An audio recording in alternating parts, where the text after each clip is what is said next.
Eaten alive. Worst punishments history of mankind. In terms of justice, the ancient Persian Empire could be said to have been harsh but fair. The criminal code included the principle of lex talionis, an eye for an eye, tooth for a Okay, tooth. yeah, eye for an eye, Misdemeanors yeah. usually warranted fines. You might be branded for slander. I don't like eye for an eye. Now that I think about it, cause eye for an eye, they would be like, if you stole a Reese's cup, we take a finger. My Reese's cup equivalent to my pinky now? What are we talking about? No. So eye for eye, kind of stupid. For the worst crimes, you'd get the death penalty. On occasions, there was a 2 strikes rule, meaning someone wouldn't be executed for their first offense. So there you are in ancient Persia, 2 strikes down. You're wondering how the death penalty will be metered out. Will it be suffocation by ashes, perhaps? Or maybe having molten gold poured down your throat, Jesus. as what might have happened to the Roman Emperor Valerian? It's hard to say which would be worse, but today we think we have a Persian punishment that was the most brutal of them all. While the ancient Persians did have strict laws Persians are pertaining to crazy. matters of justice, as That we racist? said, that at times didn't stop them from being tremendously brutal. We'll give you a few more examples before we get to possibly the worst punishment of them all. Take, for example, the death of a Persian judge called Sisamnes. Okay. It's said that he was corrupt, and King Cambyses II of Persia, who ruled from 530 BC to 522 BC, wanted to make an example out of him as a warning to others who might think about corrupting the courts. It's said that judge was... Y'all think they had the condoms back then? They didn't have latex. Y'all think they were putting like rocks on their dingling to stop them from getting pregnant? So like the insides of a woman just had like smears and cuts and bruises because they had rocks going in them every day and night. Man, they had some stained clitoris. I feel bad for them. Or y'all think they just had like rubber? When would balloons invented? They probably started using balloons for condoms back in the day.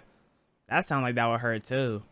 flayed from head to toe, and then his skin was used to make a chair. As the tale goes, anyone appointed from then on as a judge would have to spend some time sitting in that chair. It said that judge was flayed from head to toe, and then his skin was used to make a chair. As the they skinned him alive and then made him into a chair. Is he cattle? Tale goes, anyone appointed from then on as a judge would have to spend some time sitting in that chair so they would know what would happen if they were corrupt. You can see this horrific spectacle in the paintings The Arrest of Sisamnes. I'm like, I don't need to see this again, bro. I don't need to see that.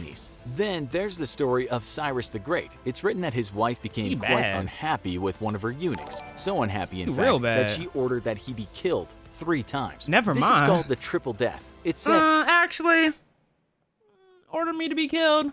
That means you love me to the extent that you have to see me gone, so I'll take it. At first, his eyes were pulled from his head, but then he was nursed back to health. His second death was being flayed, but again, he was nursed so he wouldn't die. How do you get nursed from getting your skin cut off?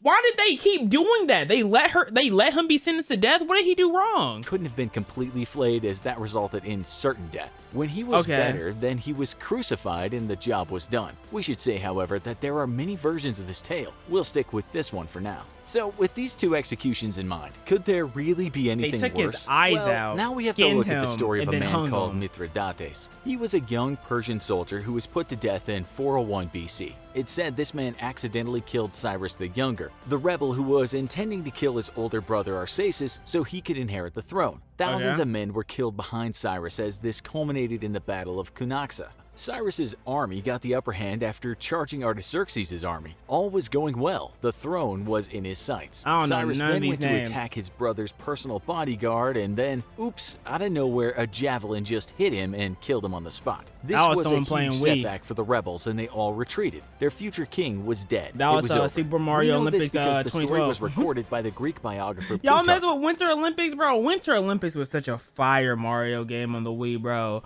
Oh my god, those were times life was just so good, bro. Life was so good. In his essay, The Life of Artaxerxes, another Greek writer called Ctesias told Plutarch of the fate of the man that accidentally killed Cyrus with that javelin. As you know, his name was Mithridates. It's understandable that some people were perhaps a bit miffed with Mithridates. Only the severest of punishments would do, and that's where scaphism comes in. This is how Plutarch describes the very unusual kind of death penalty. We will paraphrase as his language is a bit dated now. Imagine a man just like, he's just nailed to a table, right?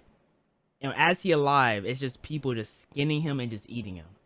Just one cut at a time. Just oop, let me get a little bit of that thigh right there. They not even cooking the nigga. They like on some Walking Dead type ish. You know, you just y'all remember Walking Dead Telltale where that one guy, it was like the stairs, right? And he was like, you had to go up the stairs and you open like behind this like bookshelf or whatever, and you would just find that guy like half dead in the bathroom because they were eating his legs. You feel me?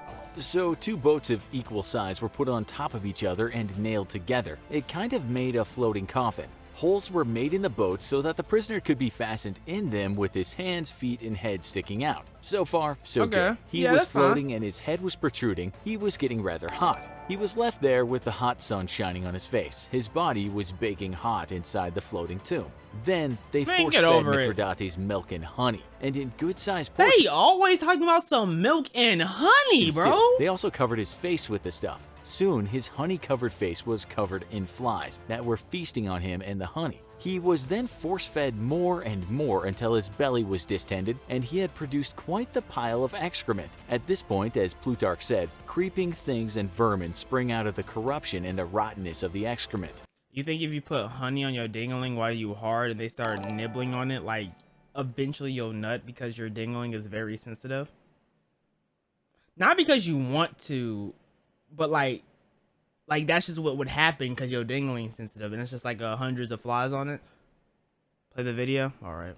These things entered Mithridates' bowels Jesus! while his flesh was slowly being eaten too from the outside. This slow devouring by insects and vermin, it said, lasted 17 days. At that point, poor young Mithridates, with the bad javelin shot, was eaten alive. For there was 17 another description of this days? by a 12th century Byzantine chronicler called Jonas Zonaras. It's really the same story, but he embellished the tale somewhat. This is the conclusion word for word in translation. Flies, wasps, and bees, attracted by the sweetness, settle on his face and all such parts of him as project outside the boats, and miserably torment and sting the wretched How man. do they know that? Do they keep like a telescope on Over them? his belly distended as it is with milk and honey, throws off liquid excrements, and these putrefying breed swarms of worms, intestinal and of all sorts. Thus the victim lying in the boats, his flesh rotting away in his own filth and devoured by worms, dies a lingering and horrible death. But is that it? Just one case of scaphism throughout history? Well, it seems like the one case everyone talks about is the one we just described, although most sources call scaphism an ancient form of punishment as if it happened time and again.